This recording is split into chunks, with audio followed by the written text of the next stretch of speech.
Welcome to Muscles and Magic Gathering. Let me introduce myself. My name is Bobby Maximus. I am the Muscles. These cards, Magic the Gathering, something that's been an absolute massive passion of mine for 31 years. I started in 1994. I started in Unlimited. Now, when I started out playing Magic, and you've probably heard this story before if you're a fan of the series, but for all the new people, I just want to reiterate a little bit. I started collecting complete sets and I started playing 60-card decks. Over the past couple of years, I have gotten really into Commander, and my goal is to build 100 of the best Commander decks the world has ever seen. And I want them to exist in real time. Here's the deal. I don't use graphics on screens. I don't use proxies. I don't transfer cards between decks. I want to have 100 decks that live and exist in the same reality. You could come to my house, you could grab a deck, and we could play. That's the goal. At the time of filming today, I'm at 57 decks. This is one of my 57 decks, and we're going to get right down to business. I'll talk a little bit more about my backstory as the video goes on, if you will. But today, I want to be focused on one of my favorite decks of all time. It's an Izzet deck, and some say this is the best Izzet deck commander of all time. That might not be the case with BB, although I do think that Niv-Mizzet Parun still has a claim to the throne. Let's look at Niv-Mizzet Parun. It's a casting cost of 6. It's a bigger casting cost than I would normally like for my commanders, but this card is a true powerhouse. This spell can't be countered. That's massive because you're going to be able to get it on the battlefield. It's got flying, and whenever you draw a card, Niv-Mizzet Parun deals 1 damage to any target, and whenever a player casts an instant or sorcery spell, you draw a card. So 2 incredible abilities there. Let's look over them again. 1, every time you draw a card, you're going to deal 1 damage to any target. So obviously, the build around this deck, I want to have a lot of card draw. The next thing is whenever a player casts an instant or sorcery spell, you draw a card. I can be one of those players, so I obviously want to include a ton of instants and sorceries in my deck. It's a fairly straightforward build. If you were to just fill this deck with cards that favor card draw and a bunch of instances, sorceries, you would be okay. But there's a couple of finer points and a couple of special cards I put in here to just make the deck that much better. So stay tuned. If you like card draw, all right, if you like instants and sorceries, if you like the Izzet color combination, if you're trying to build a VV deck and you're looking for some ideas, because I've thought about maybe transferring this to a VV deck at times, this video is for you. And we're also going to do something special. A lot of viewers have been asking me to give more insight into the cards I choose and how I build decks. A lot of this series, especially my Commander series on this YouTube channel, has been just about showcasing my decks and showcasing my collections. And I think I have a unique perspective because I don't just build decks based on competitiveness. I base them on collectability. And that's especially important when you're trying to build 100 decks, because I can't just pick the optimized versions of each and every card, especially when I'm using real cards, all right? If I was using proxies, if I was using graphics on the screen, listen, every deck would have a Mox Diamond. Every deck would have a Jeweled Lotus. I know it's banned, but I play with banned cards. More on that later. Every deck would have a Lion's Eye Diamond. Every deck would have a Grim Monolith. Like, there's cards that I would just put in every deck. But I have limited supplies, limited resources. And so collectability, playability, they all have to be balanced, all right? So if you want the most real deck builder in the world to guide you through the process, here we are. So again, at the end of this deck tech, we're going to adjust this deck. We're going to do some real-life deck tech to give you some ideas in terms of how I build decks. You got it? That was a whole mouthful of words to say. Let's get down to business. So Niv-Mizzet Parun, going to put that off to the side. Let's talk about the Planeswalkers in this deck. Teferi, Temporal Pilgrim. Whenever you draw a card, put a loyalty counter on Teferi, Temporal Pilgrim. For 0, draw a card. Works really good with Niv-Mizzet Parun. Again, we want to draw a lot of cards. The -2 ability, create a 2/2 blue spirit creature token with vigilance. And whenever you draw a card, put a 1/1 counter on this creature. Now, both these 2 abilities are going to be massive because there's a ton of card draw in this deck. So this card was an absolute include. I know a lot of people don't play with Planeswalkers these days. They've generally got too high of a casting cost for how good they are. But in this deck, this card is a monster, trust me. The -12 ability. Target opponent chooses a permanent they control and returns it to its owner's hand. Then they shuffle each non-land permanent they control into its owner's library, a way to just wipe off the board. Jace the Mind Sculptor. Classic Planeswalker. This version's worth $17. Man, there was a day, there was a timeline when this card was worth over $100. It's a monster. Listen, just because it's been reprinted a bunch of times and the value's gone down doesn't mean it still isn't highly playable. One of the best Planeswalkers ever. +2 ability, look at the top card of your player's library. Look at the top card of not your player's library, the target player's library. I'm getting excited. I got to slow down and read the words. Come on, slow down, big guy.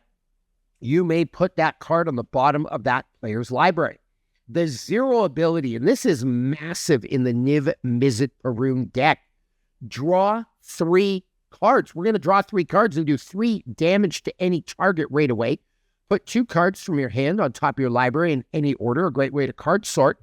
The -1 ability, return target creature to its owner's hand. And the final ability, exile all cards from target player's library. Then that player shuffles his or her hand into his or her library. Now, another Planeswalker, and for me in an Izzet deck, this is an auto-include just because it's so usable. The +1 ability, target player draws 2 cards and discards 2 cards. That target player will be me.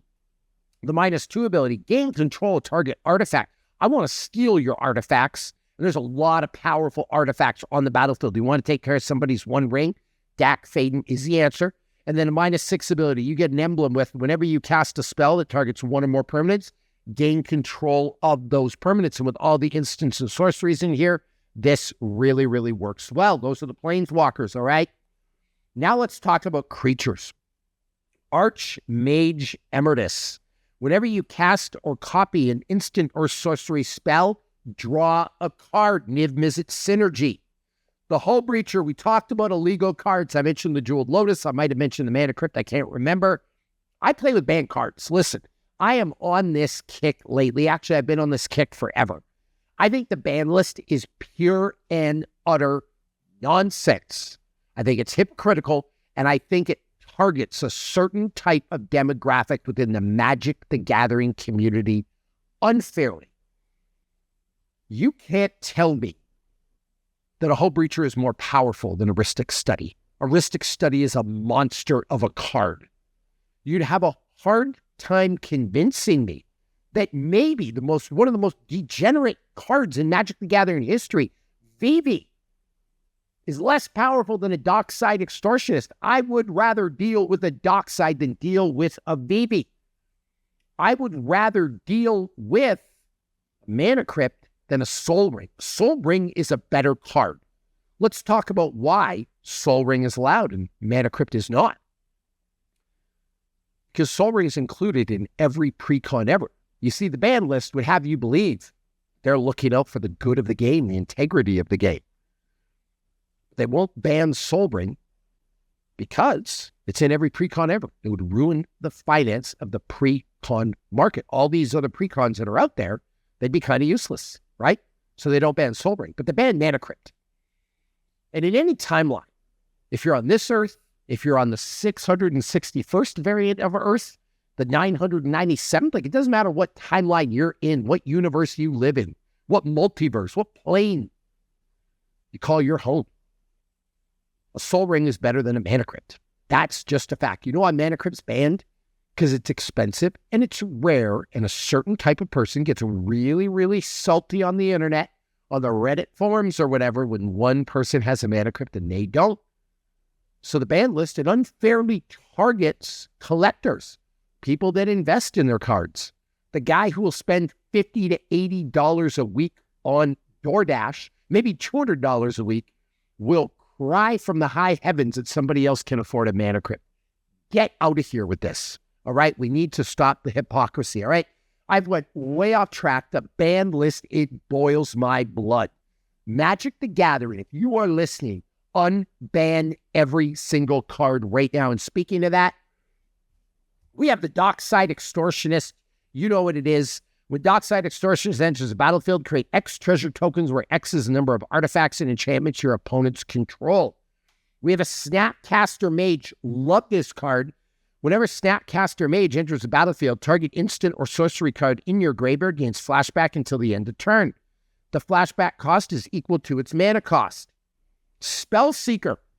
When Spellseeker enters the battlefield, you may search your library for an instant or sorcery card with mana value 2 or less. Reveal it, put it into your hand, then shuffle.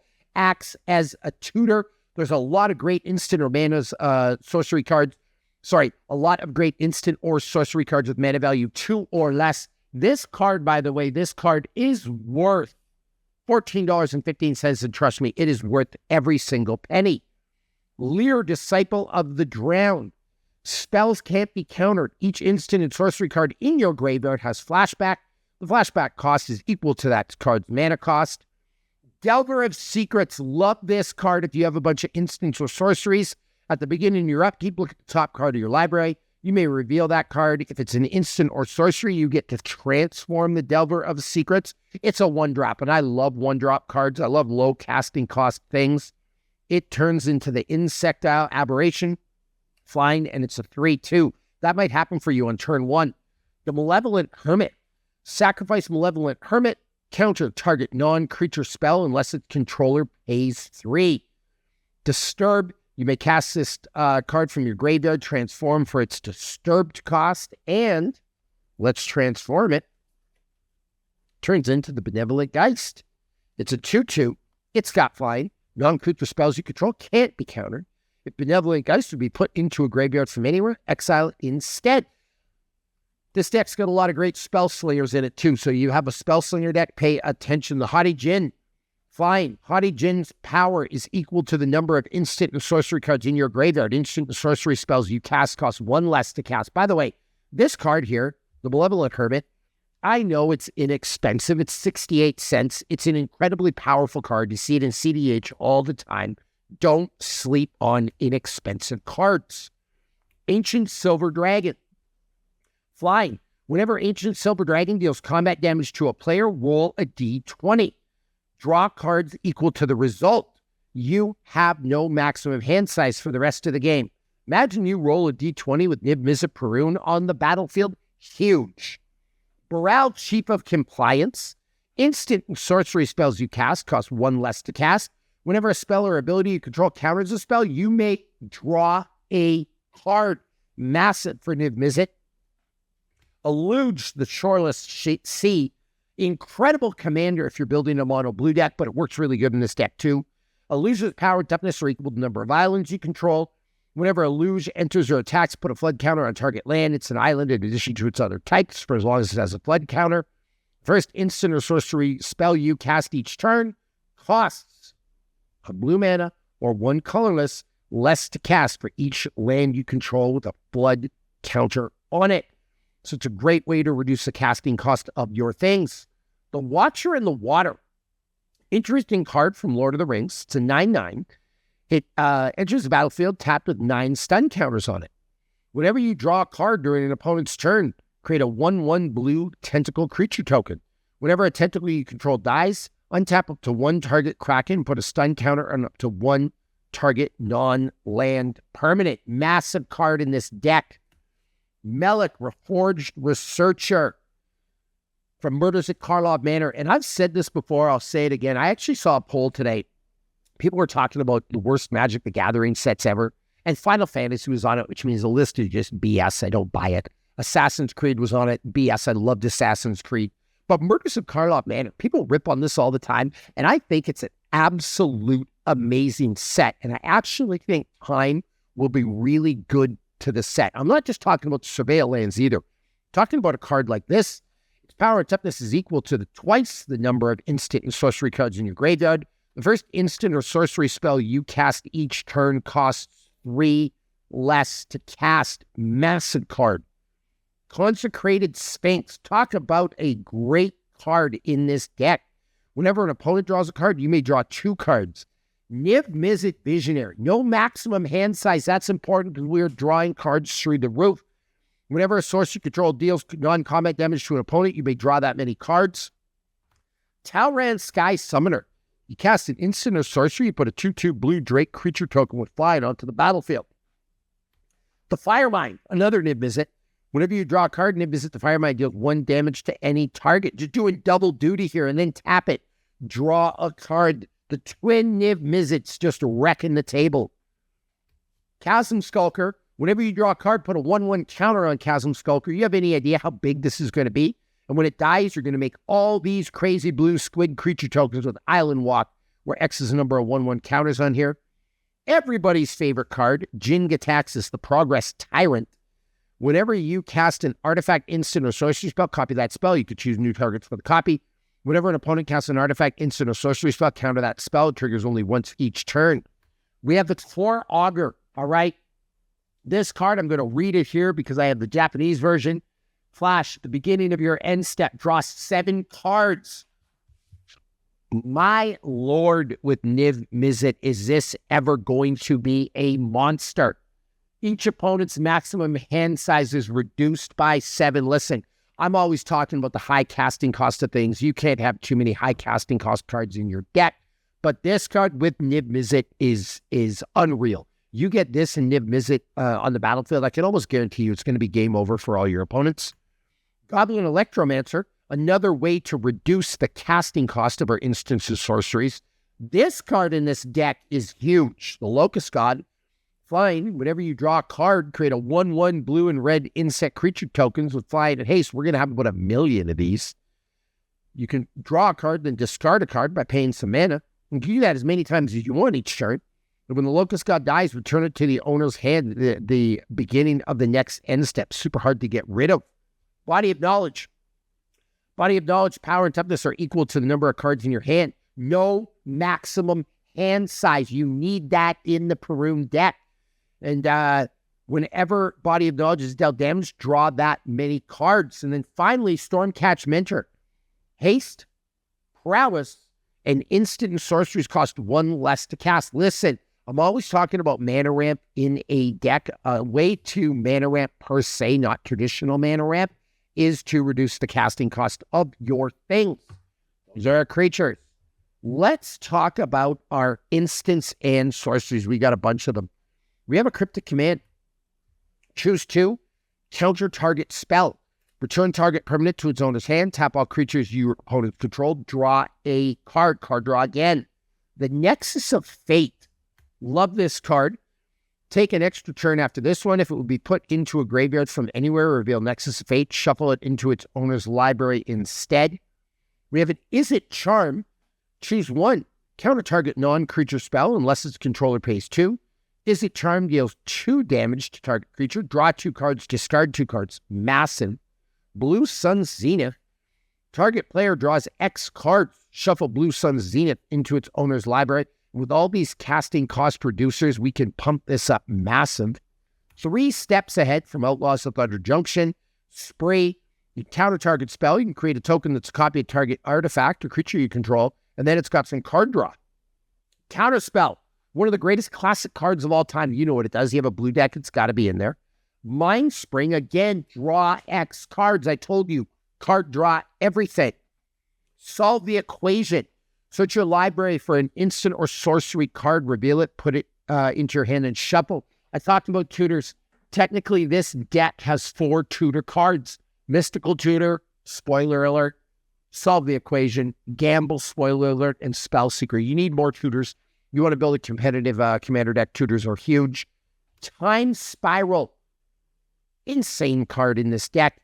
Remove Time Spiral from the game. Each player shuffles his or her graveyard and hand into his or her library. Draws up to 7 cards with Niv-Mizzet. Huge card. Mystical Tutor. Absolutely love it. A way to get one of the cards you need. The Pact of Negation. Now let me read this out. Pact of Negation is blue. Counter target spell. At the beginning of your next upkeep, pay 5 mana, 2 of them being blue. If you don't, you lose the game. But it's a 0-drop counter target spell. So it's huge. And if you have a lot of mana, this can really, really save you. Flare of Denial. Sacrifice a non-token blue creature rather than pay this card's mana cost. Counter target spell. Drowning Dreams. Look at that. Choose one.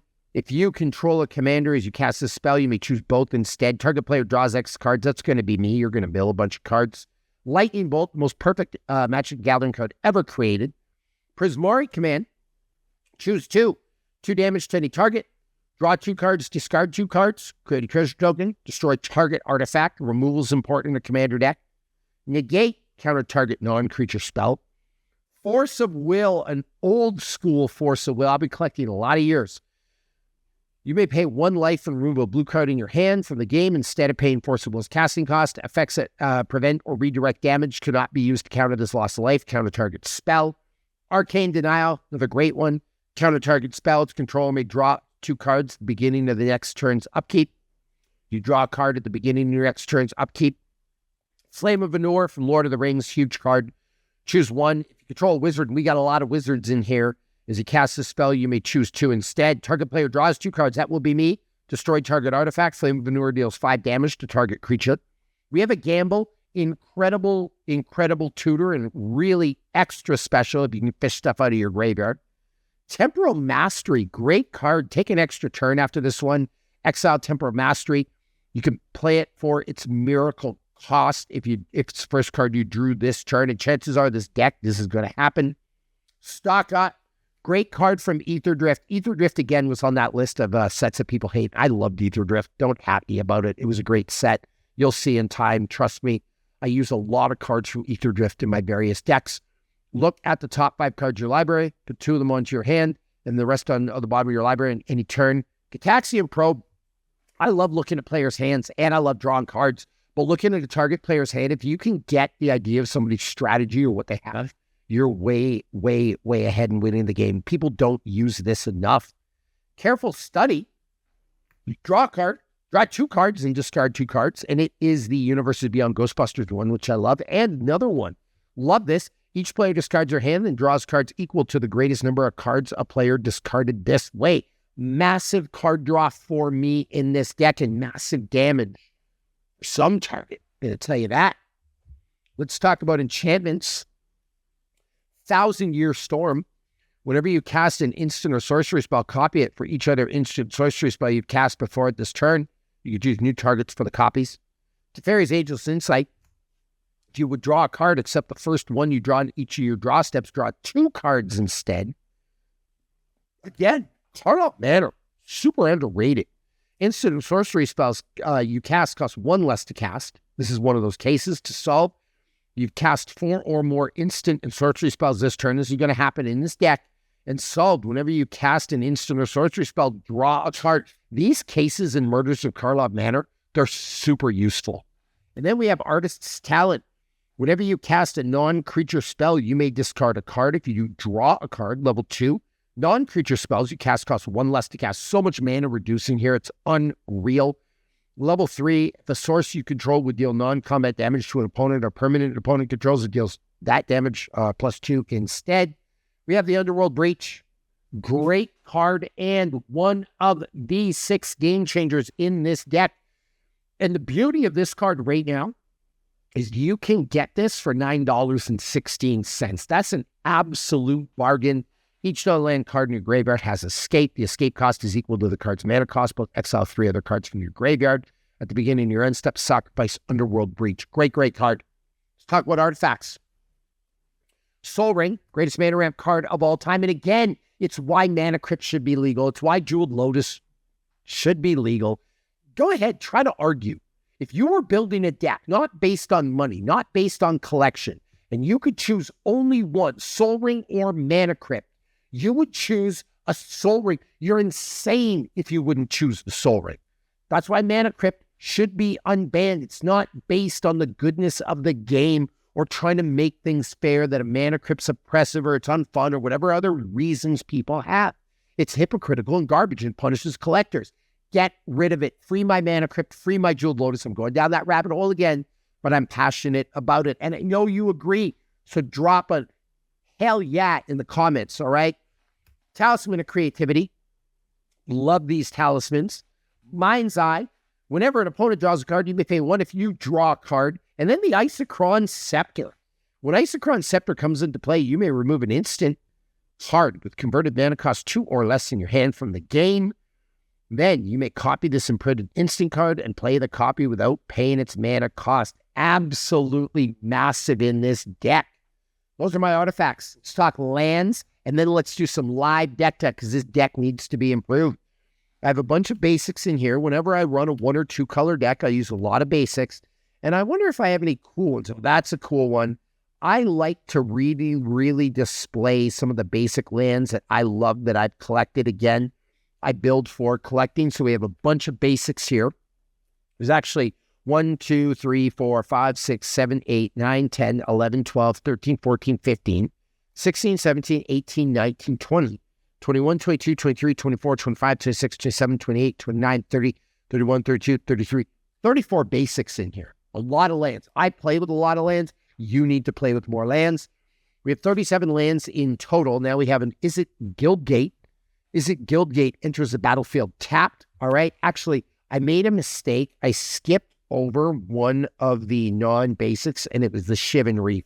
Another one you absolutely need in these decks, but we have that. We have these at Guildgate, Swiftwater Cliffs, and then we have the Castle Vantress. It enters the battlefield tapped unless you control an island, and you can scry. Now, the question is, Bobby Maximus, why don't you have a volcanic island? Because I just don't have that many of them. Like, I have a bunch of dual lands, but they're used in other decks. And that's the thing. I get tired of creators making these optimal decks with graphics on the screen. These are built with real cards, so you got to work with what you got. So hence why something like the Swiftwater Cliffs made the cut, because I needed it, all right?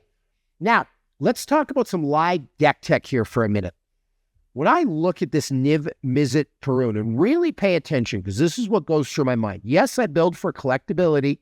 The value of the cards is important to me. Sometimes I'll put pet cards in decks, but I'm also looking to make it more competitive.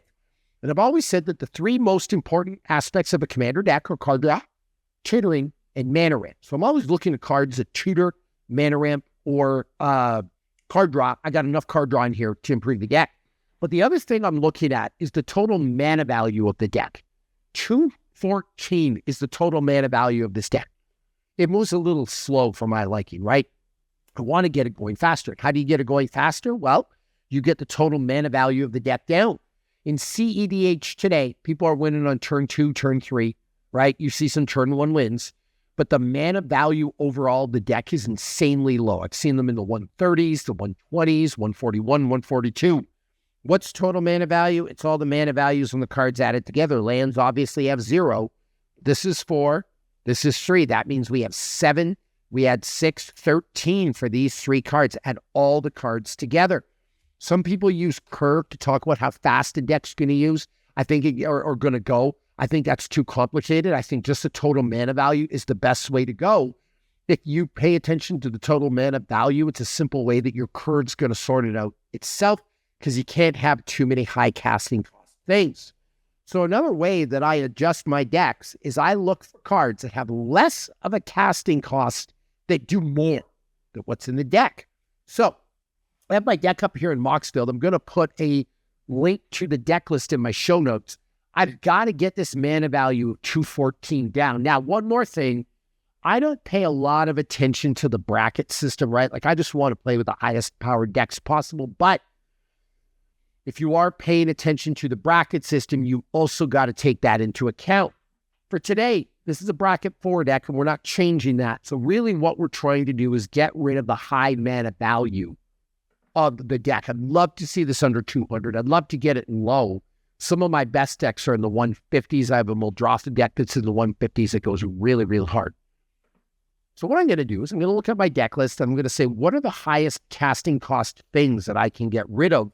But I'm not just trying to get rid of a high casting cost. I want to get rid of the high casting cost things that, in my opinion, do the least. So, for example, we talked about the Core Augur. Massive casting cost. However, in this deck, at the beginning of your end step, draw 7 cards. Like, that's 7 damage to whatever target I want every time it's my end step. So the Core Augur, like, if I'm going to have one big casting cost thing, it's going to be that. That's not getting cut. I want to make that clear. But the other Jin-Kataxis could be a candidate to get cut. It does do some cool stuff, right? It allows me to copy some of my sorceries and instants, and it counters some of my opponents. It's a great stacks piece, I guess, but it doesn't have enough synergy with Niv-Mizzet Parun, in my opinion. I think we can do better. That's a potential for a cut. Another higher casting cost thing, Body of Knowledge. Could get rid of it, but I don't want to because I need that maximum hand size deal, right? Not getting rid of a Stormcast Mentor. I'm going to put this off to the side into the cut pile. Remember that. Not getting rid of that. It's a low casting cost. I love 1-drops and 2-drops. The Locust God, big casting cost, but has insane synergy with Niv-Mizzet, so we're going to keep it. Low casting cost, keeping it. Low casting cost, keeping it. Higher casting cost, but great synergy with Niv-Mizzet Parun. Towering Sky Summoner, great card, a little bit higher casting cost, but I really, really like it. All right, and there's a lot of instants or sorceries here. It's a great way to get blockers on the battlefield. We're not getting rid of Niv-Mizzet Visionary. We're not getting rid of Consecrated Sphinx. It's a great card. Melik, the Reforged Researcher. It is a great card for this deck. It's a higher casting cost, though. The Watcher in the Water. Great card. That's one that might get cut when I compare it to all those other cards. Illuge. Great card, but in this deck, I don't think it does enough, and it costs 3 blue. That might be a candidate to get cut. Not getting cut, low casting cost. Big casting cost again. You see, at some point, I got to make a choice. I got to get rid of some of these, but for right now, we're going to keep this in for the no maximum hand size. Low casting cost, low casting cost. Delver of Secrets, low casting cost. Lear, Disciple of the Drowned, doesn't do enough, and I have a Snapcaster Mage. Spellseeker, Snapcaster Mage, Dockside Extortionist, Hull Breacher, and Archmage Emeritus. Those are all going to stay. That's kind of what goes through my mind, and like I said, it gets hard to cut your friends. Like, I'm going through it right now, but we'll see how this works out. In terms of instants and sorceries, all right, all the low casting cost instants and sorceries are staying. Temporal Mastery, massive casting cost, might get rid of that. However, because we have all of these instant and sorcery cost reducers, this actually is worth it because you might get it for the miracle cost, and we can reduce the casting cost of this a ton. I'll put it to the side for now, but probably not going to cut it. Not going to cut it. Not going to cut it. Not going to cut it. Higher casting cost, kind of fake because in a 1 or 2 color deck, throw away a blue card. Not going to cut it. Not going to cut it. Not going to cut it, but this is one of those cards. I have a better version of it. I like to upgrade the versions of my cards. We are going to get rid of that Lightning Bolt, and we are going to put in Vivi. Again, collectability. Really, really like the collectability of cards. That other one is worth $1. This Stevie is worth $6.79. So we're obviously going to put it in. Increases the value of my deck, and every dollar counts, all right? What I'd really love is for all my 100 decks to be worth more than $1,000. Yeah, my 57, I bet you 50 of them are. So that's kind of cool, all right? Drowning Dreams, we're keeping that. Flare of Denial, we're keeping that. We're obviously keeping that. It's a 0. We're keeping the Mystical Tutor. The Time Spiral, it's just too good in this deck and a really collectible piece. Solve the Equation, Mind Spring. Counter Spell. We're going to change out that Counter Spell for, and I hope you're really enjoying this because I love deck tech. So thank you for staying tuned. This Counter Spell, we're going to get rid of that one from Ice Age, even though that was one of my favorite sets. And I am going to use the Final Fantasy version. Although the Ice Age one is hard to take out because that is also one of the early on Magic the Gathering sets. We have the 3 Steps Ahead. We have the Blue Sun Zenith. We have the Izzet Charm. Nexus of Fate. If I was going to cut one, I would cut that before Temporal Mastery, all right? Same casting cost, but can't do it for a miracle cost. And then we have the Cryptic Command. Cryptic Command, I think we're going to change versions of it. Yeah, we are. Because we are going for a foil Japanese Cryptic Command. All right? The value of this deck is increasing. We've increased it about $20, so that is great. So there we are. Now, let's look at enchantments. So basically what I'm doing here is I'm taking out all the high casting cost stuff. All right, and we are going to try to lower this. We're going to try to get this under 200. 1,000-Year Storm, great a storm deck. I would put this in my storm deck like Marble Storm, right? Doesn't do enough in this deck, so that's going to be removed. And then we have the artifacts, and we're not getting rid of any artifacts because they're all super low casting cost. They are all, actually, that's not true. Mind's Eye.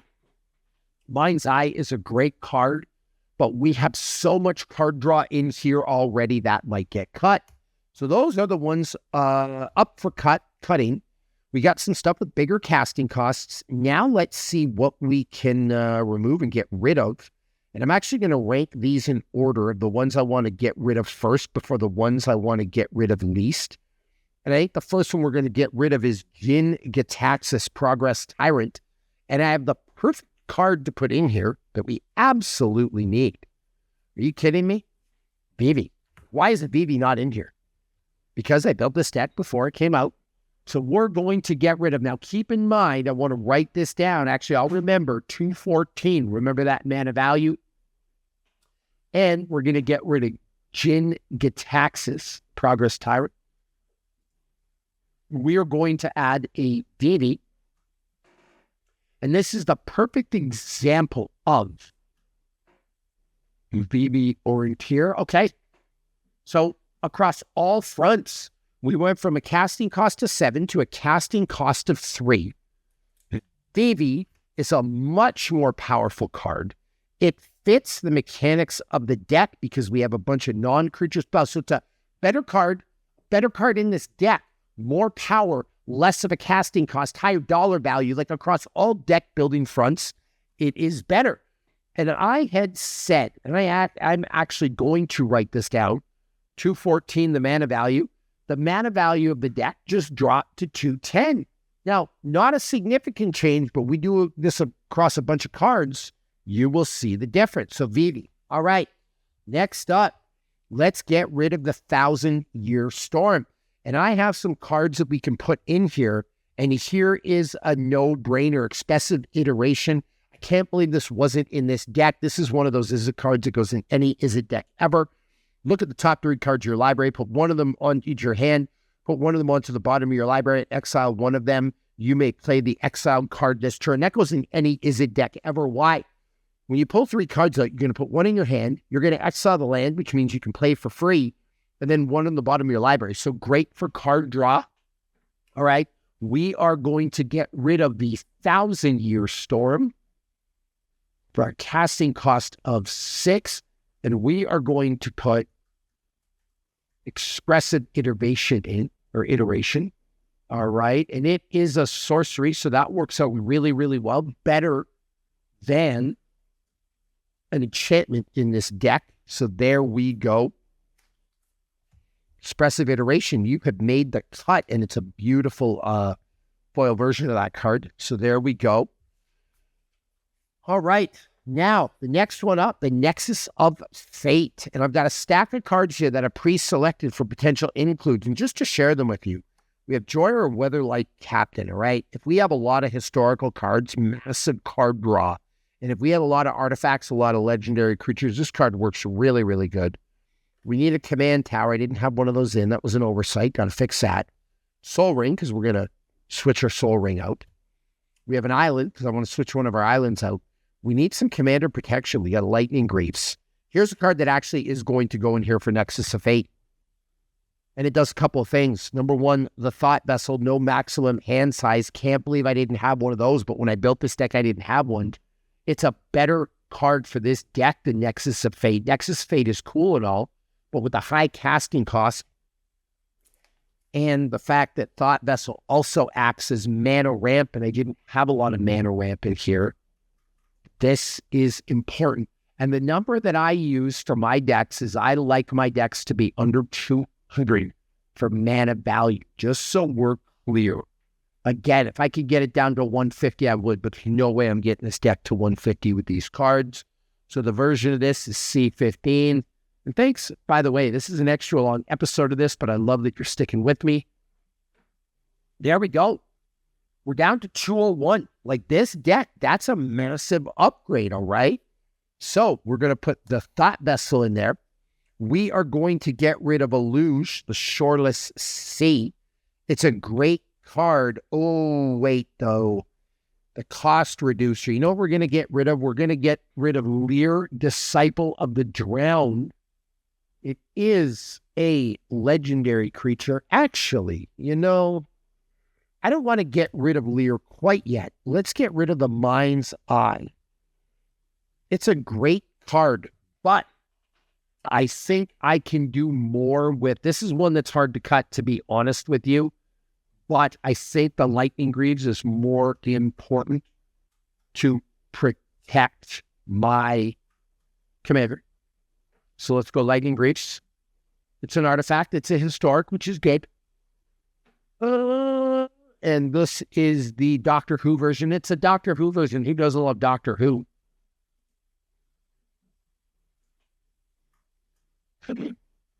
There we go. So, yeah, we're down to 198. We did it. We're under 200. That's fabulous. All right, so that's one of the ways that we are going to do this deck. Now, one I might include here instead of Lear, the Laboratory Maniac. If you draw a card where your library has no cards in it, you win the game instead. Like, that's a win condition for this deck because we're going to draw through so many cards. So that might be a great way to go.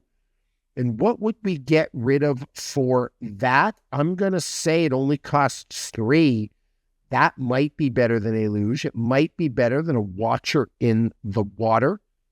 That'd be a great one. So I'm actually going to do that. Watcher in the Water, goodbye. This is kind of fun. With 25 creatures, you got to pay attention to that too.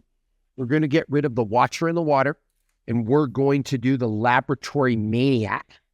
It's the Vanadil Adventures.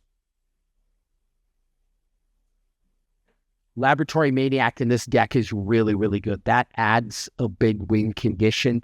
I don't think the Watcher in the Water was winning me any games. So, yeah, that improves that. Here we go. Okay. So, we are now 3 more to potentially cut. I don't think we're going to cut the Temporal Mastery. That game has, or that card has won me a lot of games, but we've got our mana value down to 196. We are rocking and rolling. And what other cards? Man, I got Expropriate here. I got Mind Over Matter. Oh, this card is big. I actually know what I want to do. I like the extra turn thing, but Teferi Master of Time, super underrated card. Let's get rid of Temporal Mastery and let's put in Teferi Master of Time. I think this is one of the most underrated planeswalkers ever. I managed to get another copy of this. I think it's super, super useful. Look at this thing. You may activate loyalty abilities at Teferi Master of Time on any player's turn anytime you cast an instant.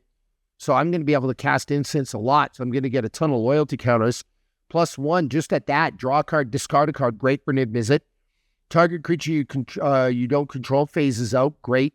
And then -10, take 2 extra turns after this one. Better than 1 extra turn. And you're probably, because if you're in a 4-player game, you're going to get these loyalty counters fast. If someone can't deal with this, remove Planeswalker, you're going to get 2 extra turns.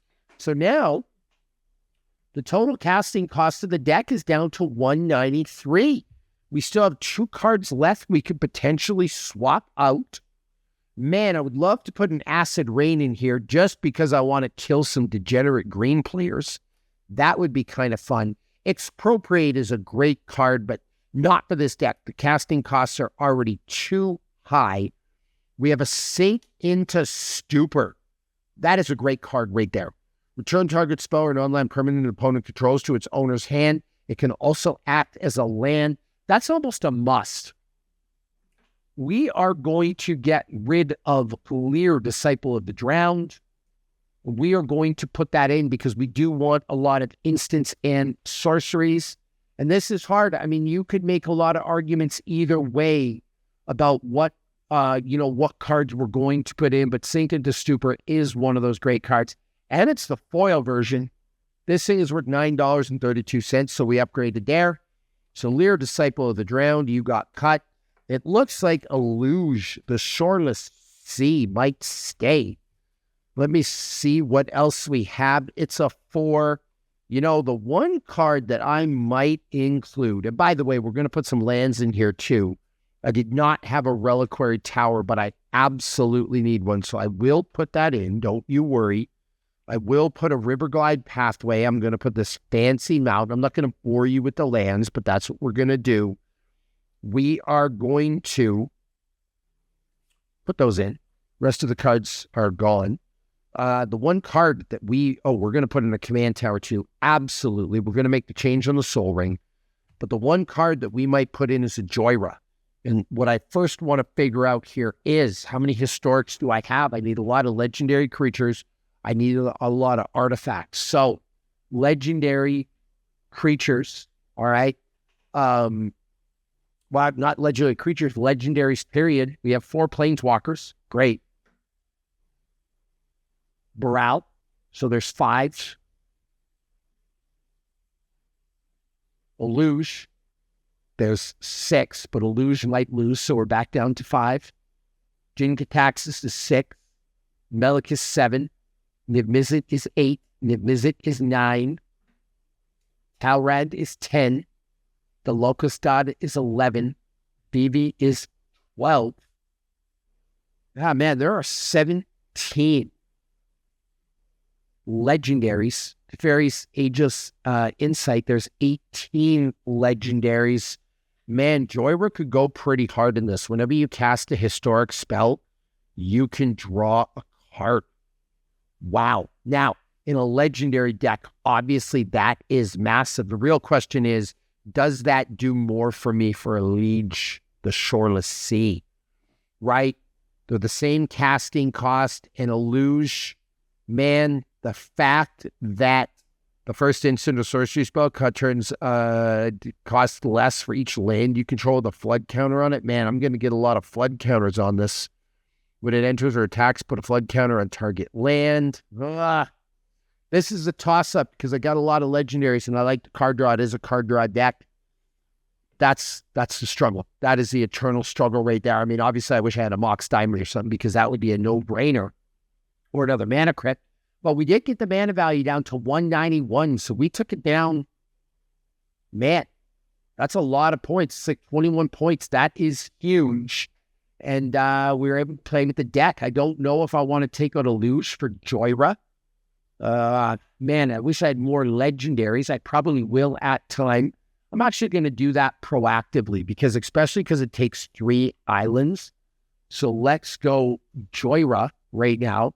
In an Izzet deck, this is massive. And it's the Weatherlight Captain. Not worth a lot, but what a great card from Dominaria. And if it gets me a little bit, if it gets me 5 extra cards or 10 extra cards, what a great thing, right? There we go. It's worth a little more. So the deck's now worth $612. So there we go. I'm okay with that. I'm okay. That was a hard one. That was probably the hardest cut of the deck. But I am okay with it. So there we go. So there you have it. There's my Niv-Mizzet deck, some live deck tech. Just a little look into the mind of Bobby Maximus, Muscles and Magic Gathering, how I alter the decks. Off camera, I am probably going to add these. Probably going to bump up the value of my deck to $650. Now, here's the deal. You see how I'm altering decks? I am constantly altering decks, and I want to make this Niv-Mizzet Parun deck even better. So if you have any ideas, any suggestions of cards that I can put in this deck, please put them in the comments. Like I said, by the time you get to this deck list, I might have altered this deck even more because I'm always tinkering with my decks. But as a close-up to the show, thank you for coming by. Thank you for sharing one of my biggest passions with me. And there's all kinds of videos like this all over my YouTube. Again, 57 Commander decks right now. Hopefully by the time you catch us, I'll have 58, 59, 60. We are on a fast and furious march to 1,000, not 1,000. I mean, 1,000 decks would really be something. I don't even know if there's 1,000 commanders, 100 commander decks. Let's go.